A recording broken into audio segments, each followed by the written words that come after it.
Hi to all, welcome back to this channel. ఈ వీడియోలో నేను మీకు 9th class social chapter 6 agriculture in India part 2 video explain చేయబోతున్నా. Okay, and part 1లో మన ఇండియాలో ఉన్నటువంటి మేజర్ క్రాప్స్ గురించి తెలుసుకున్నాం. అదేవిధంగా మన ఇండియాలో ఫాలో అయ్యేటువంటి 3 మెయిన్ క్రాపింగ్ సీజన్స్ గురించి మనం తెలుసుకోవడం జరిగింది. అదేవిధంగా టైప్స్ ఆఫ్ ఫార్మింగ్స్ గురించి కూడా మనం తెలుసుకున్నాం. అండ్ మన ఇండియాలో మేజర్ క్రాప్స్ ఏవి ఉన్నాయో అంటే paddy, wheat, barley and next tea, coffee, వీటితో పాటు ఇంకా రిమైనింగ్ ఉన్నటువంటి వాటి గురించి మనం తెలుసుకుంటున్నాం. So this is the continuation video. Already మనం ప్యాడీ అండ్ వీట్ గురించి తెలుసుకున్నాం. ఓకే, సో ప్యాడీ వచ్చేసి రబీ సీజన్కి సంబంధించినది అండ్ వీట్ వచ్చేసి ఖరీఫ్ సీజన్కి సంబంధించినది. ఇక్కడ నెక్స్ట్ మనం తెలుసుకోబోతున్నటువంటి క్రాప్ ఏంటి అంటే మేజ్ అన్నమాట. It is a crop which is used both as food and fodder. It is a kharif crop which requires temperature between 21 degrees to 27 degrees and grows well in old alluvial soil. In some states like Bihar, maize is grown in Rabi season also. Use of modern inputs such as high-yielding variety seeds, fertilizers and irrigation have contributed to the increasing production of maize. Major maize producing states are Karnataka, Uttar Pradesh, Bihar, Andhra Pradesh and Madhya Pradesh. ఇక్కడ maze ఏదైతే ఉందో ఈ పంట ఒకటి food కోసం, ఇంకొకటి fodder కోసం, ఈ రెండిటి కోసం కూడా పండించడం జరుగుతుందన్నమాట. ఈ పంట పండాలంటే టెంపరేచర్ 21 డిగ్రీస్ నుంచి 27 డిగ్రీస్ ఆ మధ్య టెంపరేచర్ ఉన్నట్టయితే ఈ పంట బాగా పండుతుందని చెప్పొచ్చు. అదేవిధంగా ఎటువంటి సాయిల్లో ఈ పంట బాగా పండుతుంది అంటే అల్యూవియల్ సాయిల్ ఏదైతే ఉందో సో ఆ ప్రాంతంలో ఎక్కువగా మేజ్ని మనం పండించడం చూస్తూ ఉంటాం. అండ్ చాలా వరకు మనం అబ్జర్వ్ చేసినట్టయితే కర్ణాటక, ఉత్తరప్రదేశ్, బీహార్, ఏపీ, మధ్యప్రదేశ్ ఈ రాష్ట్రాల్లో ఎక్కువగా మేజ్ని ప్రొడ్యూస్ చేస్తూ ఉంటారనమాట. అండ్ బీహార్లో మనం అబ్జర్వ్ చేసినట్టయితే ఈవెన్ ఇది ఖరీఫ్ క్రాప్ కదా, అంటే ఖరీఫ్ సీజన్లో పండించేటువంటి క్రాప్ కదా, అయినా కూడా బీహార్లో రబీ సీజన్లో కూడా మేజ్ని పండిస్తూ ఉంటారు. అండ్ ఈ క్రాప్ని పండించడానికి హై హీల్డింగ్ వెరైటీ సీడ్స్ని ఉపయోగిస్తూ ఉంటారు. అదేవిధంగా ఫర్టిలైజర్స్ కానీ అండ్ నెక్స్ట్ ఇరిగేషన్ ఈ విధంగా ఈ విధంగా ఆస్పెక్ట్స్ని బేస్ చేసుకొని ఫ్యాక్టర్స్ని ఇన్వాల్వ్ చేసి మేజ్ యొక్క ప్రొడక్షన్ని పెంచుతూ ఉన్నారనమాట. అండ్ నెక్స్ట్ ఇక్కడ మనకు ఒక టేబుల్ ఇవ్వడం జరిగింది. HYV అంటే high yielding varieties. High yielding varieties of seeds and fertilisers were the key elements of new agriculture technologies. The high yielding varieties seeds grew well when fertilizers and water were used. They had large amount of grain and shorter stacks and a short period maturity in most cases. The short period maturity also enables double cropping. Farmers can use their lands more than once in a year. ఇక్కడ మనం high yielding varieties అంటున్నాం. ఈ high yielding varieties of seeds కానీ and అదేవిధంగా fertilisers, so ఇవి రెండు కూడా ముఖ్యమైనటువంటివి అన్నమాట. అంటే న్యూ అగ్రికల్చరల్ టెక్నాలజీస్ ఏవైతే ఉన్నాయో వీటిలో మెయిన్ ఇంపార్టెంట్ అయినటువంటి ఎలిమెంట్స్ ఏంటి అంటే హై ఈల్డింగ్ వెరైటీ సీడ్స్, ఇంకొకటి ఫర్టిలైజర్స్. యాక్చువల్గా ఇక్కడ మనం ఎప్పుడైతే వాటర్ అండ్ నెక్స్ట్ ఫర్టిలైజర్స్ ఎప్పుడైతే యూజ్ చేస్తామో ఈ హై ఈల్డింగ్ వెరైటీ సీడ్స్ ఏవైతే ఉన్నాయో బాగా పండుతాయి అన్నమాట. అంటే మనకు చాలా వరకు మనం షార్ట్ పీరియడ్లోనే మనకు ఎక్కువ ప్రొడక్టివిటీ వస్తుందని చెప్పొచ్చు. అండ్ అదేవిధంగా ఇక్కడ ఈ హై ఈల్డింగ్ వెరైటీ సీడ్స్ ఏవైతే ఉన్నాయో వీటిని ఉపయోగించడం వల్ల చాలా వరకు మోస్ట్ కేసెస్లో మనం అబ్జర్వ్ చేసినట్టయితే వీటికి షార్ట్ పీరియడ్ మెచ్యూరిటీ అని ఉంటాయి. అంటే ఈ షార్ట్ పీరియడ్ మెచ్యూరిటీ ఉండడం వల్ల ఆటోమేటిక్గా సంవత్సరం మొత్తంలో ఈ క్రాపింగ్ ఫార్మర్స్ అంటే వీళ్ళు సంవత్సరంలో 2 సార్లు వీటిని పండించుకుంటారనమాట. అంటే 2 సార్లు ఈ సీడ్స్ని ఉపయోగించి వీళ్ళు ఫార్మింగ్ చేసుకుంటూ ఉంటారు. This policy was initially implemented in Punjab, Haryana, Western Uttar Pradesh and in some districts of AP and Tamil Nadu. The high yielding variety seeds required a lot of water and these areas were already irrigated. The new variety of wheat was grown in Punjab, Haryana, Western Uttar Pradesh while rice was grown in AP and Tamil Nadu. So ఈ high yielding variety seeds గురించి మనం చెప్పుకుంటున్నాం కదా. So ఈ high yielding variety seeds ఎప్పుడైతే మనం వేస్తామో వీటికి ఖచ్చితంగా చాలా వరకు వాటర్ ఎక్కువగా ఉండాలన్నమాట. ఓకే, అండ్ ఈ ప్రాంతంని మనం ఎప్పుడు ఇరిగేట్ చేస్తూ ఉండాలి. అండ్ మన ఏపీలో మనం అబ్జర్వ్ చేసినట్టయితే రైస్ని ఎక్కువగా పండిస్తుంటారు. అంటే ఏపీలో ఈస్ట్ గోదావరి, వెస్ట్ గోదావరి ఈ 2 జిల్లాలో ఎక్కువగా రైస్ని పండిస్తూ ఉంటారు. అదేవిధంగా తమిళనాడులో కూడా. అండ్ నెక్స్ట్ ఇక్కడ new variety of wheat, okay, ఈ న్యూ వెరైటీ ఆఫ్ గోధుమలు ఏవైతే ఉన్నాయో వీటిని పంజాబ్లో, హర్యానా, ఉత్తరప్రదేశ్లో ఎక్కువగా పండిస్తూ ఉంటారనమాట. అండ్ ఇంకొకటి ఇక్కడ ఈ హై ఈల్డింగ్ వెరైటీ సీడ్స్ ఈ పద్ధతి అంతా కూడా చాలా వరకు మొదట్లో పంజాబ్లో, హర్యానాలో, ఉత్తరప్రదేశ్లో ఫస్ట్ ఇక్కడ ఇంప్లిమెంట్ చేయడం జరిగిందనమాట. ఆ తర్వాత మన ఏపీలో కానీ తమిళనాడులో కానీ కొన్ని జిల్లాలో ఈ వెరైటీ ఆఫ్ సీడ్స్ని ఉపయోగించడం జరిగింది. నెక్స్ట్ మనం మిల్లెట్స్ గురించి తెలుసుకుందాం. Jowar, bajra and ragi are the important millets grown in India. Though these are known as coarse grains, they have very high nutritional value. For example, ragi is very rich in iron, calcium and other micronutrients and roughage. Jowar is the third most important food crop with respect to area and production. It is a rain-fed crop mostly grown in the moist areas which hardly needs irrigation. Okay, so ఇప్పుడు మనం millets గురించి చూద్దాం. ఈ మిల్లెట్స్లో మనం అంటే మన భారతదేశంలో ఎక్కువగా పండించేటువంటి మిల్లెట్స్ ఏవి అంటే జోవర్, బాజ్రా, రాగులు, జొన్నలు, అదేవిధంగా బాజ్రా. అండ్ వీటినే కోర్స్ గ్రెయిన్స్ అని కూడా అంటారు. అండ్ ఈ మిల్లెట్స్లో చాలా వరకు న్యూట్రిషనల్ వాల్యూస్ ఎక్కువగా ఉంటాయన్నమాట. అంటే ఫర్ ఎగ్జాంపుల్ రాగిని అబ్జర్వ్ చేయండి. ఈ రాగిలో మనకు ఐరన్ కంటెంట్ బాగుంటుంది, కాల్షియం కూడా బాగుంటుంది, అండ్ అదేవిధంగా ఫైబర్ కంటెంట్, నెక్స్ట్ మైక్రోన్యూట్రియన్స్ ఇవన్నీ కూడా చాలా ఎక్కువగా ఉంటాయన్నమాట రాగిలో. అండ్ మన ఇండియాలో థర్డ్ మోస్ట్ ఇంపార్టెంట్ క్రాప్ ఏంటి అంటే ప్యాడీ, వీట్ తర్వాత థర్డ్ మోస్ట్ ఇంపార్టెంట్ క్రాప్ ఏంటి అంటే జోవర్ అనమాట. అంటే దీన్ని ఎక్కువ ఏరియాలో పెంచుతూ ఉంటారు. అదేవిధంగా దీని యొక్క ప్రొడక్షన్ కూడా ఎక్కువ ఉంటుందని చెప్పొచ్చు. అండ్ చాలా వరకు ఈ జోవర్ కానీ అండ్ ఈ జోవర్ ఇవన్నీ కూడా ఎక్కువగా ఎటువంటి ప్రాంతాల్లో పండుతూ ఉంటాయంటే మాయిస్ట్ ఏరియాలో, అంటే ఎక్కువగా ఇరిగేషన్ చాలా ఎక్కువగా ఉండాలి అటువంటి ప్రాంతంలో ఇవి బాగా పండుతాయని చెప్పొచ్చు. ఇరిగేషన్ కంపల్సరీ ఉండాలి, లేదా వర్షమైనా కూడా ఉండాలి. Maharashtra is the largest producer of jowar, followed by Karnataka, Andhra Pradesh and Madhya Pradesh. Bajra grows well on sandy soils and shallow black soil. Rajasthan is the largest producer of bajra, followed by Uttar Pradesh, Maharashtra, Gujarat and Haryana. Ragi is a crop of dry regions and grows well on red, black, sandy, loamy and shallow black soils. Karnataka is the largest producer of ragi, followed by Tamil Nadu. Okay, so ఈ జోవర్ని ఎక్కువగా ఏ రాష్ట్రంలో పండిస్తూ ఉంటారంటే మహారాష్ట్రలో ఎక్కువగా జోవర్ని పండిస్తూ ఉంటారనమాట. And Maharashtra తర్వాత కర్ణాటక, ఏపీ, మధ్యప్రదేశ్, సో ఈ రాష్ట్రాల్లో మనం ఎక్కువ అబ్జర్వ్ చేయొచ్చు. అదేవిధంగా బాజ్రా ఏదైతే ఉందో, సో ఈ బాజ్రాని చాలా వరకు శాండీ సాయిల్స్ మీద, నెక్స్ట్ షాలో బ్లాక్ సాయిల్ మీద, వీటి మీద ఎక్కువగా పండిస్తూ ఉంటారు. అండ్ బాజ్రాని పండించేటువంటి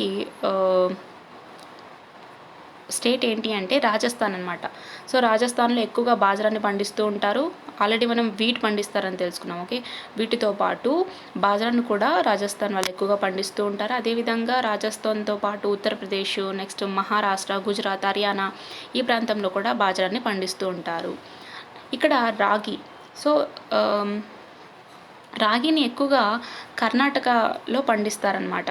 సో కర్ణాటక తర్వాత ఇంకా ఎక్కువగా పండించేది ఎక్కడ అంటే కర్ణాటక తర్వాత తమిళనాడు అని చెప్పొచ్చు.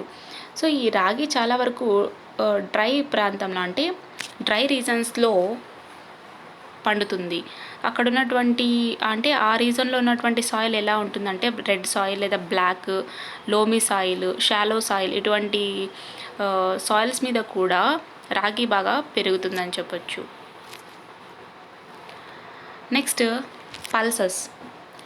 India is the largest producer as well as the consumer of pulses in the world. These are the major source of protein in a vegetarian diet.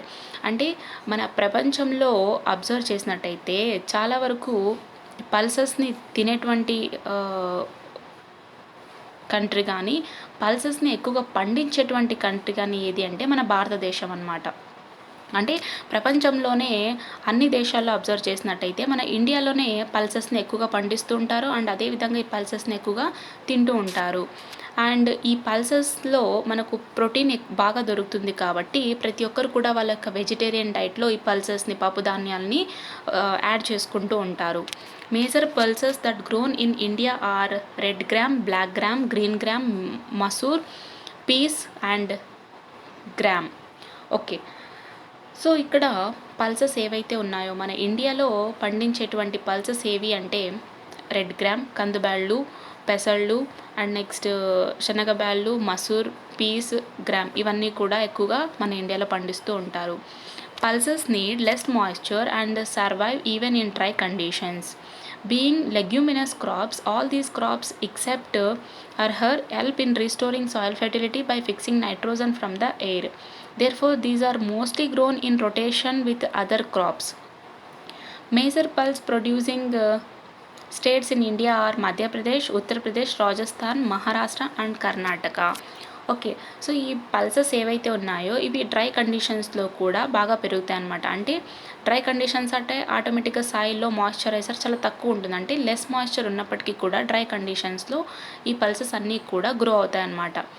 అంటే అర్హర్ ఈ క్రాప్ తప్ప మిగతా అన్ని క్రాప్స్కి కూడా మిగతా అన్ని క్రాప్స్ కూడా సాయిల్ యొక్క ఫర్టిలిటీని స్టోర్ చేసుకుంటూ ఉంటాయి, రీస్టోర్ చేసుకుంటూ ఉంటాయి. అంటే ఎయిర్లో నుంచి దొరికేటువంటి నైట్రోజన్ని యూజ్ చేసి ఆ నైట్రోజన్ ఫిక్సింగ్ ద్వారా సాయిల్ ఫెర్టిలిటీ అనేది రీస్టోర్ అవుతూ ఉంటుందన్నమాట. అండ్ అదేవిధంగా ఈ క్రాప్స్తో పాటు కొన్ని మిక్సింగ్ క్రాప్స్ కూడా వేస్తూ ఉంటారు, లేదా రొటేషనల్ క్రాప్స్ కూడా వేస్తూ ఉంటారు. మరి మన ఇండియాలో పల్సెస్ని పండించేటువంటి రాష్ట్రాలు ఏవి అంటే మధ్యప్రదేశ్, ఉత్తరప్రదేశ్, రాజస్థాన్, మహారాష్ట్ర అండ్ అదేవిధంగా కర్ణాటక. సో ఎక్కువగా రాగుల్ని ఎక్కడ పండిస్తారంటే Karnataka. Food crops other than grains. So grains కాకుండా అంటే ఈ పప్పు ధాన్యాలు కాకుండా ఫుడ్ క్రాప్స్ ఇంకా ఏవే ఉన్నాయో ఇప్పుడు మనం చూద్దాం కొన్ని. షుగర్ కేన్, సో చెరుకు గురించి మనకు చాలా క్లియర్గా తెలుసు. అంటే చాలా వరకు మాయిశ్చరైజర్ ఎక్కువగా ఉండాలి. It is a tropical as well as a subtropical crop. It requires well in hot and humid climate with a temperature of 21 degrees to 27 degrees centigrade and annual rainfall between 75 centimeters and 100 centimeters. Irrigation is required in the regions of low rainfall. It can be grown on a variety of soils and needs manual labor from sowing to harvesting. India is the second largest producer of sugarcane only after Brazil. It is the main source of sugar, jaggery, kansari and molasses. The major sugarcane producing states are Uttar Pradesh, Maharashtra, Karnataka, Tamil Nadu, Andhra Pradesh, Bihar, Punjab and Haryana. So sugar cane ఇది ఒక tropical and అదేవిధంగా sub tropical crop అన్నమాట. అంటే ఇటువంటి పంటని అంటే ఈ sugar కేన్ని మనం చాలా వరకు హాట్ అండ్ హ్యూమిడ్ క్లైమేట్లో బాగా పెంచుతూ ఉంటారు. అంటే అటువంటి కండిషన్స్ ఉన్నటువంటి ప్రాంతంలో. అండ్ టెంపరేచర్ కూడా 21 డిగ్రీస్ నుంచి 27 డిగ్రీస్ ఆ మధ్య ఉన్నటువంటి టెంపరేచర్లో ఇవి బాగా పెరుగుతాయి అన్నమాట. అండ్ అదేవిధంగా యాన్యువల్ రెయిన్ఫాల్ 75 సెంటీమీటర్స్ నుంచి 100 సెంటీమీటర్స్ ఖచ్చితంగా ఉండాలి. ఒకవేళ రెయిన్ఫాల్ లేనటువంటి ప్రాంతంలో అంటే అటువంటి రీజన్స్లో ఇరిగేషన్ ఖచ్చితంగా కంటిన్యూస్గా ఉండాలన్నమాట. అండ్ ఇంకొకటి సోయింగ్ నుంచి అంటే ఆ పంట స్టార్టింగ్ నుంచి హార్వెస్టింగ్ వరకు సంబంధించినటువంటి వర్క్స్ అన్నీ కూడా మాన్యువల్గా చేస్తూ ఉండాలన్నమాట. అంటే ఖచ్చితంగా ఒక వ్యక్తి కంపల్సరీగా ఉండాలి. అండ్ ఈ షుగర్ కేన్ని మనం వెరైటీ ఆఫ్ సాయిల్స్లో కూడా పెంచొచ్చు అన్నమాట. ఓకే, సో ఎటువంటి రకమైనటువంటి సాయిల్లో అయినా కూడా ఈ షుగర్ కేన్ అనేది పెరుగుతూ ఉంటుంది. ప్రపంచంలో బ్రాజిల్లో ఎక్కువగా షుగర్ కేన్ని చెరుకుని పండిస్తూ ఉంటారు. ఈ బ్రెజిల్ తర్వాత నెక్స్ట్ ప్లేస్ ఎవరిది అంటే మన యొక్క ఇండియాదన్నమాట. సో ఇండియా వచ్చేసి second largest producer of sugar cane Brazil తర్వాత. అండ్ అదేవిధంగా షుగర్ కేన్ ఎందుకు ఎక్కువగా పండిస్తూ ఉంటారంటే మనకు షుగర్ కావాలన్నా, బెల్లం కావాలన్నా, అండ్ నెక్స్ట్ మొలాసెస్, కన్సరి ఇవన్నీ కావాలన్నా కూడా మెయిన్ మనకు షుగర్ కేన్ ఉండాలి కాబట్టి ఎక్కువగా పండిస్తూ ఉంటారు. అదేవిధంగా మన ఇండియాలో చెరుకుని పండించేటువంటి రాష్ట్రాలు ఏవి అంటే Uttar Pradesh, Maharashtra, and next Karnataka, Tamil Nadu, Andhra, Bihar, Punjab, Haryana. Okay, next oil seeds. India is the largest producer of oil seeds in the world. Different oil seeds are grown, covering approximately 12% of the total cropped area of the country. Most of these are edible and used as cooking mediums. However, some of these are also used as raw material in the production of soap, cosmetics, and ointments. So, oil seeds. Okay, మనకు oil ఖచ్చితంగా కావాలి కాబట్టి అంటే cooking కోసం ఖచ్చితంగా మనకు oil కావాలి. And అదేవిధంగా కుకింగ్ పర్పస్నే కాకుండా కొన్ని కాస్మెటిక్స్లో కానీ, ఆయింట్మెంట్ అండ్ నెక్స్ట్ సోప్స్ వీటిలో కూడా ఈ ఆయిల్ నుంచి వచ్చేటువంటి అంటే ఈ ఆయిల్ యొక్క రా మెటీరియల్ ఏదైతే ఉందో దాన్ని కూడా ఉపయోగిస్తూ ఉంటారనమాట. అండ్ ప్రపంచంలోనే largest producer of oil seeds ఏంటి అంటే మన భారతదేశం అనమాట. అంటే ప్రపంచంలోనే ఎక్కువగా ఆయిల్ సీడ్స్ని పండించేటువంటి దేశం ఏంటి అంటే మన యొక్క ఇండియా. అండ్ అదేవిధంగా మన దేశంలో చాలా వరకు ఈ క్రాప్డ్ ఏరియా ఏదైతే ఉందో ఈ అంటే మన ఇండియాలో ఉన్నటువంటి క్రాప్డ్ ఏరియా ఏదైతే ఉందో ఇందులో 12% ఆయిల్ సీడ్స్ని పండిస్తూ ఉంటారనమాట. ఓకే, అండ్ ఈ ఆయిల్ సీడ్స్లో చాలా వరకు మనం అబ్జర్వ్ చేసినట్టయితే ఎడిబుల్ ఉంటాయి అండ్ అదేవిధంగా కుకింగ్ కోసం కూడా ఉపయోగిస్తూ ఉంటారు.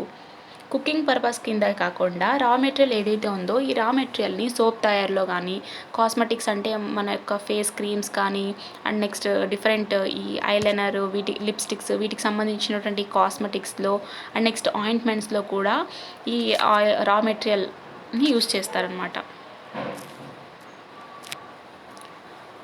Groundnut is a kharif crop and accounts for about half of the major oil seeds produced in the country. Andhra Pradesh is the largest producer of groundnut, followed by Tamil Nadu, Karnataka, Gujarat, and Maharashtra. Linseed and mustard are rabi crops. Sesamum is a kharif crop in north and rabi crop in South India. Castor seed is grown both as rabi and kharif crop. Okay, so ఇక్కడ groundnut శనక్కాయలు కదా, so ఇది kharif crop అన్నమాట. అదేవిధంగా మన కంట్రీలో మనం observe చేసినట్టయితే చాలా వరకు ఈ ఆయిల్ సీడ్స్ని కూడా ఎక్కువగా పండిస్తూ ఉంటారు. అంటే ఆయిల్ సీడ్స్తో పాటు గ్రౌండ్నట్, అంటే ఆయిల్ సీడ్స్లో మెయిన్గా గ్రౌండ్నట్ని కూడా పండిస్తూ ఉంటారు అనమాట, గ్రౌండ్నట్ ఆయిల్. ఓకే, సో దీనికోసం మామూలుగా ఈ ఆయిల్ సీడ్స్లో పండించేటువంటి వాటిలో గ్రౌండ్నట్ ఎక్కువగా ఉంటుందని చెప్పొచ్చు. అండ్ నెక్స్ట్ గ్రౌండ్నట్ని ఎక్కువగా ఏ రాష్ట్రం వాళ్ళు పండిస్తూ ఉంటారంటే మన ఏపీ వాళ్ళు అనమాట. మన ఏపీ వాళ్ళ తర్వాత తమిళనాడు, కర్ణాటక, గుజరాత్ అండ్ అదేవిధంగా మహారాష్ట్ర వాళ్ళు. అండ్ నెక్స్ట్ రబీ క్రాప్స్ ఏవేవంటే ఈ లిన్సీడ్, మస్టర్డ్, ఆవాలు ఇవన్నీ కూడా రబీ క్రాప్స్. అండ్ నెక్స్ట్ ససేమం అంటే నువ్వులు ఉన్నాయి కదా, సో ఈ నువ్వులు మన నార్త్ ఇండియా వాళ్ళు ఖరీఫ్ క్రాప్ కింద పండిస్తూ ఉంటారు. మన సౌత్ ఇండియాలో అయితే రబీ క్రాప్ కింద నువ్వుల్ని పండిస్తూ ఉంటారనమాట. అదేవిధంగా క్యాస్టర్. ఓకే, సో ఈ క్యాస్టర్ సీడ్స్ని